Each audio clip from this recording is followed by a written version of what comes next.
სტუმარი ხაზეა პაატა დავითაია, პარტია ევროპელი დემოკრატების თავმჯდომარე. მოგესალმებით ბატონო პაატა და მადლობა ჩართვისთვის. მოგესალმებით და დიდი მადლობა მოწვევისათვის. პირველ რიგში შეგვიფასეთ ეს სატელეფონო ზარი და საუბარი, რას ნიშნავს ეს და შემდეგ უკვე ბუნებრივია სხვა კითხვებიც მექნება თქვენთან. პირველ რიგში ძალიან მნიშვნელოვანია რომ საერთოდ საუბარი შედგა, იმიტომ რომ ჩვენ თუ გადავხედავთ დიალოგი საქართველოს მთავრობასთან შეერთებული შტატების მხრიდან ფაქტიურად არ არის. არ ვლაპარაკობ ახლა გარკვეულ ფოტოსესიებზე, რომლის წარმოადგენასაც ცდილობს ხელისუფლება დიალოგის სახით, სინამდვილეში ასეთი რაღაც არ არის, იმიტომ რომ ჩვენ ხედავთ რომ წინა ადმინისტრაციის მიერ შემოტანილი სანქციები ძალაშია, პირიქით უფრო გუშინ წინ ის მუხლი, სადაც ბატონი ივანიშვილი არის სანქცირებული, ის მუხლი თითქმის გაგრძელდა.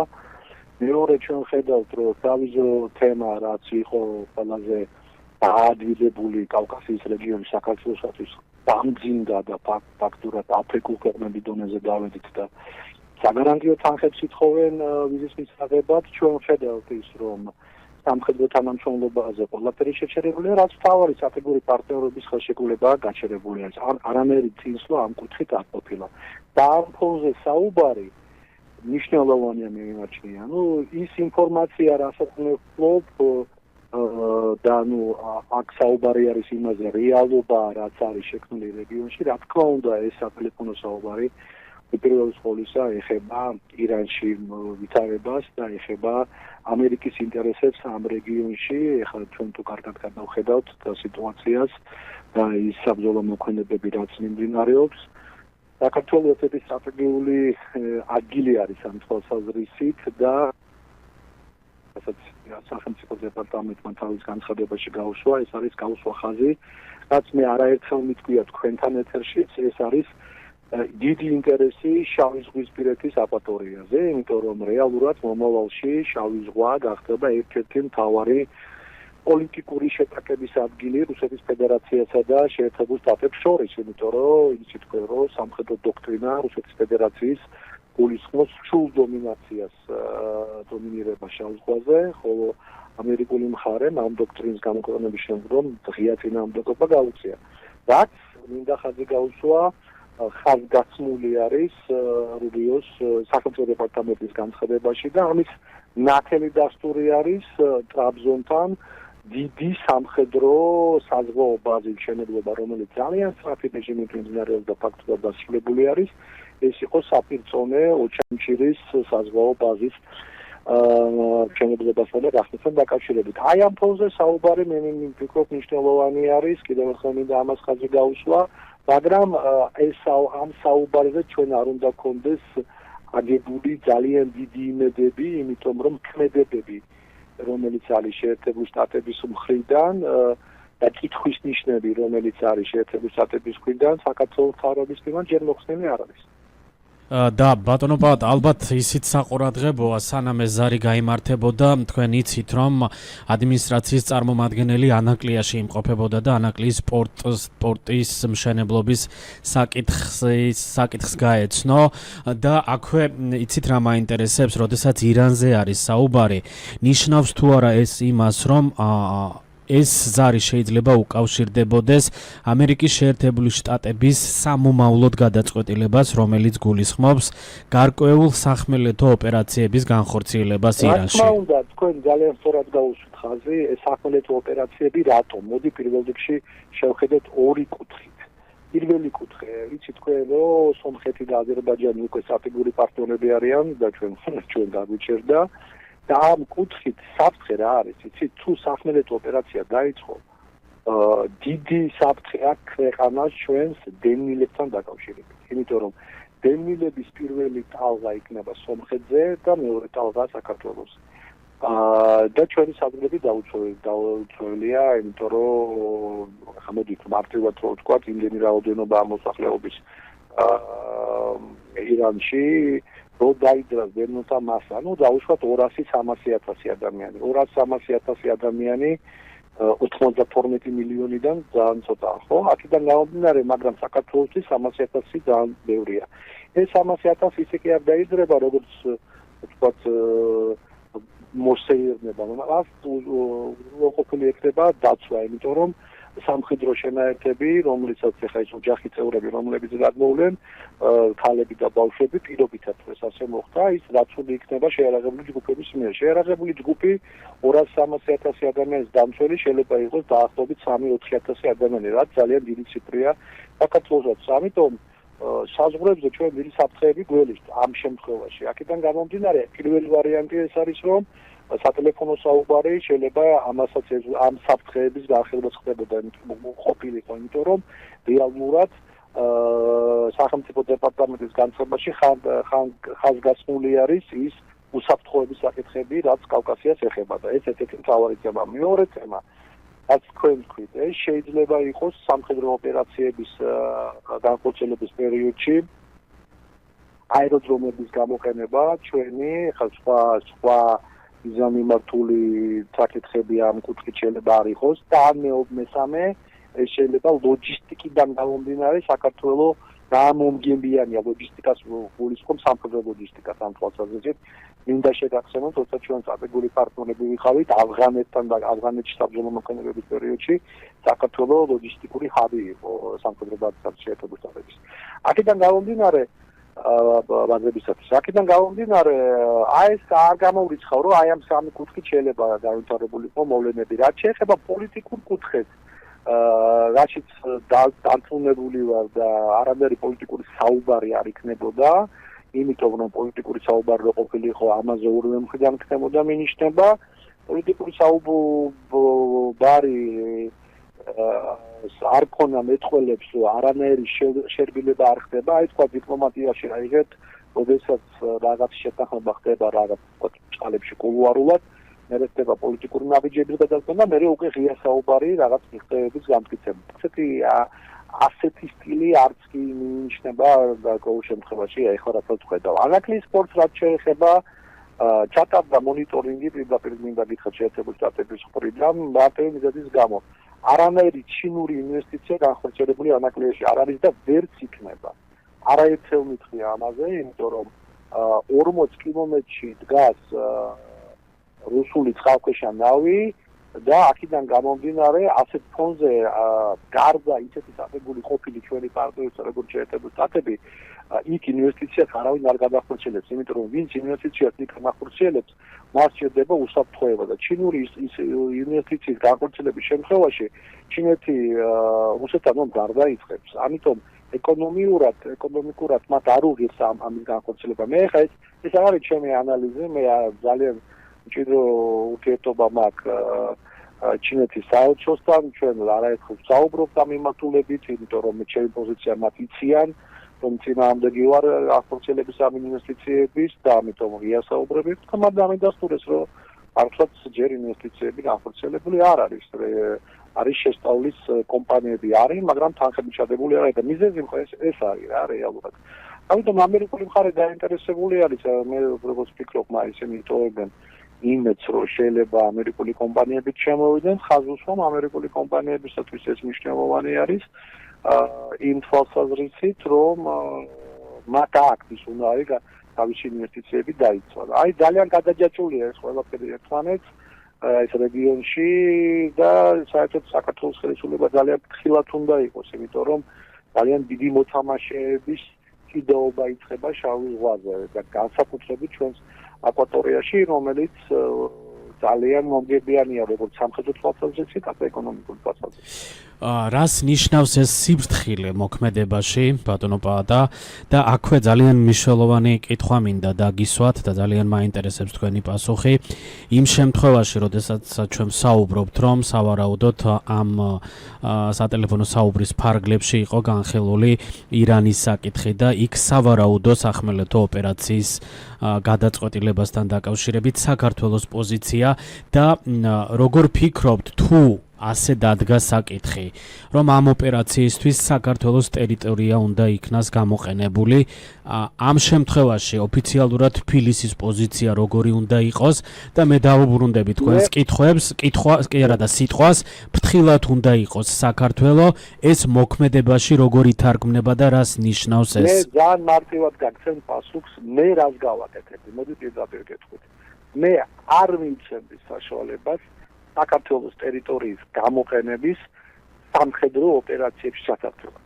აზუსტად, მე არ მივცემდი ამის საშუალებას.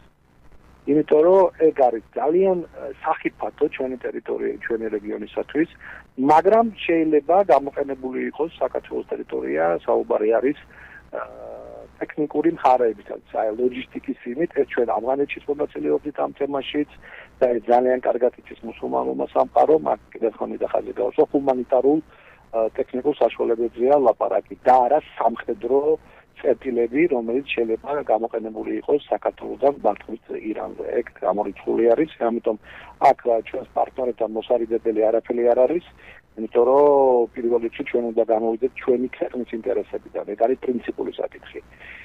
და არ უნდა იყოს გამოყენებული ქვეყანა რაღაც ბაზად, საიდანაც სამხედრო დარტყმები განახორციელდება. ეგ ძალიან მნიშვნელოვანია. მეორე საკითხი არის ის, რომ სიფრთხილე მართებს იმ მიმართულებით, აქ არის მარტო ლაპარაკი შეერთებული შტატების მხრიდან თხოვნაზე, სამხედრო ბაზების გამოყენებაზე. აქ სიფრთხილე გვართენ ჩვენ პირველ რიგში რუსეთი და რატომ? იმიტომ რომ თუ რუსეთმა მე საუბრობ თეორიულად ამ ეტაპზე გამოიყენა ის ხელშეკრულება, რაც გააფორმა ირანთან. თქვენ გახსოვთ, სანამ დაიწყებოდა ეს თებერვალში ეს ოპერაციები შეერთებული შტატების და ისრაელის მხრიდან ჩვენ ვნახეთ, რომ ერთი თვით ადრე თუ არ ვცდები ეს იყო იანვარში, რუსეთმა ან დეკემბერში რუსეთმა და ირანმა გააფორმეს ხელშეკრულება სამხედრო თანამშრომლობის შესახებ. რაც გააჩნია საიდუმლო პუნქტები. მე არ ვიცი რა წერია ამ საიდუმლო პუნქტებში, მე ვსაუბრობ ხელშეკრულების სათავიდან გამომდინარე. არ გამოვრიცხავ იმას, რომ საბრძოლო მოქმედებების სერიოზულ ჩათვლასთან დაკავშირებით რუსეთი შეეცადოს გამოიყენოს ტექნიკურ ბაზად ირანის დასახმარებლად საქართველოს, ხო? იმიტომ რომ იცით თქვენ სომხეთში გიუმრის სამხედრო ბაზა და პაშინიანმა რამოდენიმე კვირის უკან თქვა, რომ ის ამ ბაზასთან დაკავშირებით მათ პრეტენზიები არ აქვს და არაფერს ბაზის გაყვანას ამ ტერიტორიიდან, აქედან გამომდინარე გიუმრის ბაზა შეიძლება გამოყენებული იყოს ირანთან დაკავშირებით, მაგრამ ცდომა გიუმრის ბაზაზე ჭირდება საქართველოს გავლით, ხო? აქედან გამომდინარე, ეს ამ საფრთხეებზე ვსაუბრობ. ჩვენ ამ სიტუაციაში არც ერთ მიმართულებაში არავის არაფერი უნდა დაუთმოთ, კიდევ ერთი პირობით, ეს არის ჰუმანიტარული მომენტები, ხო? ორივე მხრისათვის, იგივე ამერიკის ჯარისათვის და მეორე ირანის მოსახლეობისათვის ჰუმანიტარული მისიებიდან გამომდინარე, ჩვენი ტერიტორია შეიძლება გამოყენებული იყოს და ამის ნათელი მაგალითია იგივე ავიანიმუსვა, რომელიც არის ჩვენი ქვეყნის ცალზე, ხო? ამ ეტაპზე. ამ მხოლოდ ეს მაგალობაში როცა ვლაპარაკობ სიფრთხილეზე, იმიტომ რომ ჩვენ ერთი რაღაც არ დაგვაუწყდეს რა. აქ არ არის მარტო სამხედრო ოპერაციებზე საუბარი. ირანული ქსელი ეგრეთ წოდებული ტერორისტების, რომელიც სოფლიოში არის ცნობილი, ძალიან დიდია და ძალიან გავლენიანია. ეს ქსელი არ არის ვიღაცის მარტო ბრძანებით მართული. ისინი ავტონომიურ რეჟიმშიც მუშაობენ, ეს უსაფრთხოების ექსპერტები ამას დაგიდასტურებენ და როდესაც ჩვენ საქართველოს ტერიტორიაზე მოვისმინეთ განცხადებები, რომ ხომეინის ერთგულები არიან გარკვეული ჯგუფების მიერ შიიტურ ჯგუფებზე ვლაპარაკობ, ხო? ჩვენ არ უნდა გამოვრიცხოთ იმას, რომ საქართველოს ტერიტორია გამოყენებული იყოს გარკვეული მიმართულებით. ეხლა მეორე საკითხიც არის, იცით თქვენ სუნიტურ და შიიტურ სამყაროს შორის ფაქტურად დაპირისპირება, ამ ომმა ეს უფრო გააღრმავა, საქართველოს ტერიტორიაზე შიიტებიც არიან, სუნიტებიც არიან და შეიძლება საქართველოს ტერიტორია გამოყენებული თეორიულ შანსებზე ვლაპარაკობ, კიდევ ერთხელ მინდა ხაზი გავუსვა და მეტი არაფერი, ღმერთმა ახსნას ასე იყოს, გამოყენებული იყოს დაპირისპირებულ ტერიტორიაში შიიტებსა და სუნიტებს შორის. აქედან გამომდინარე, თქვა ჩვენ ხედავთ, რომ გერმანიაში, საფრანგეთშიც მოხდა ტერორისტული აქტები. ამიტომ გვმართებს მაქსიმალური სიფრთხილე ამ მიმართულებით. ჩვენ ამ საბრძოლო რეჟიმში, რაც ახლა ხდება რეგიონში, ჩვენ უნდა დავიკავოთ ნეიტრალიტეტი, თუ შეიძლება ამ სიტყვის გამოყენება და ჩვენ ყველაფერი უნდა გავაკეთოთ, რომ ჩვენი მოსახლეობა იყოს დაცული. ეს უნდა იყოს ამოსავალი წერტილი. კი ბატონო, თუმცა აქაც ალბათ ძალიან მნიშვნელოვანია ამ უარს ეს ქვეყნები როგორ მიიღებენ საქართველოს მხრიდან, იგივე რუსეთი, იგივე ამერიკის შეერთებული შტატები. თქვენი პოზიცია მესმის აბსოლუტურად ლეგიტიმური კითხვაა და აქ დგება ძალიან მარტივი საკითხი. პირველი ეს არის საქართველოს ინტერესები და მოქმედება და არა ის ვინ რაც მიიღეს. მეორე, ამისათვის საჭირო არის კონსოლიდაცია ერში და არა ის დაპირისპირება, რაც ეხლა ხდება და ეს პასუხისმგებლობა უნდა აიღოს ხელისუფლებამ, იმიტომ ხელისუფალი არის თავარი ამ სიტუაციაში. და მესამე, არ არის საჭირო ომი ყველასთან, ამერიკასთან, ევროპასთან, იმ სტრატეგიულ პარტნიორებთან, რომელიც უფრო გვებულობენ ჩვენ პოზიციას, ვიდრე რუსეთი, ხო? აქედან გამომდინარე, დღეს ევროპელები ხშირად საუბრობენ, რომ ევროპის უსაფრთხოების ძალების შექმნაზე. აი ეს არის ჩვენი ქოლგა დღეს. ევროპის უსაფრთხოების ძალების შექმნა. ამიტომ არ ჩვენ ევროკავშირის კანდიდატი ქვეყანა და დღეს სამწუხაროდ რაც ხდება ამ კუთხით ცნობილია, პირიქით ჩვენ უნდა გადავდგათ ნაბიჯები, რომ ეს დაძაბულობები მოიხსნას. ეს უკვე საქართველოს მთავრობის პასუხისმგებლობა არის. აი ეს არის მთავარი მომენტი ამ თემაში და ეს არის პოლიტიკა. ეს არის დემოკრატიული პროცესი, რასაც მე ხელ ვლაპარაკობ. სამწუხაროდ საქართველოში ეს არ არის. ამიტომაც შიშის ფაქტორები წარმოიდგინეთ ისე დავიდა ქვეყანა, რომ დილას ვინ რას იტყვის და რა განცხადებას გააკეთებს, ეხლა თქვენ მედიის წარმომადგენელი ხართ და ადევნებთ ხო დილას იტყვით ვინ ირანმა რა თქვა, ამერიკამ ვინ რას უპასუხა და რეალურად რა არის ეს?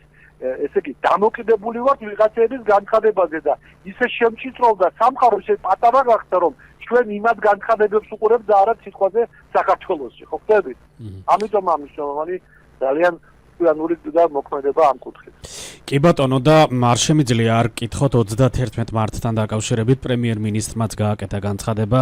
რამდენიმე წუთი გვაქვს სასაუბროდ რო ბატონო პაატა და აუცილებლად უნდა შევეხოთ 31 მარტი საქართველოს უახლეს ისტორიაში გამორჩეული დღეა 1991 წლის 31 მარტს გაიმართა საყოველთაო რეფერენდუმი, რომელშიც სრულიად საქართველოს, მათ შორის აფხაზეთისა და სამაჩაბლოს მოსახლეობამ ერთსულოვნად მსოფლიოს გასაგონად საქართველოს სუვერენულ მომავალს მისწახმა. ამის შესახებ საქართველოს პრემიერ-მინისტრი ირაკლი კობახიძე აღნიშნავს. ირაკლი კობახიძის შეფასებით 31 მარტის რეფერენდუმმა შექმნა ურყევის სამართლებრივი საძირკველი, რომელსაც თანამედროვე ქართული სახელმწიფო ეფუძნება. 2 წუთი გაგვთ და შევეხოთ ამ თარიღს და ამით დავასრულოთ საუბარი. ძალიან მნიშვნელოვანი თარიღია რა თქმა უნდა ეს, იმიტომ რომ ჩვენ გადავწყვიტეთ მაშინ რომ გვინდათ ვიყოთ დამოუკიდებელი, მაგრამ მნიშვნელობა რა არის? მნიშვნელოვანი მაშინ კი არის. მნიშვნელოვანი არის ეხლა.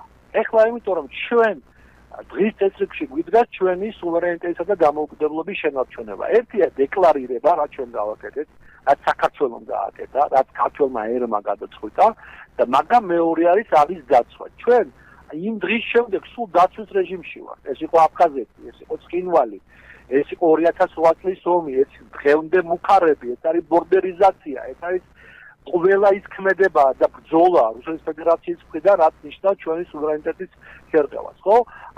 აქედან გამომდინარე და ჩვენი ტერიტორიების წარსულს. იმ დღიდან არის ჩვენებს საქართველოს, როგორც კი დეკლარირება გააკეთა დამოუკიდებლად, იმდენი წერი ყავს საქართველოს. აქედან გამომდინარე ჩვენ რომ ამ წერს გავუმკლავდეთ, ჩვენ ყველაფერი უნდა გავაკეთოთ იმისათვის, რომ ერის გამთიანება მოხდეს.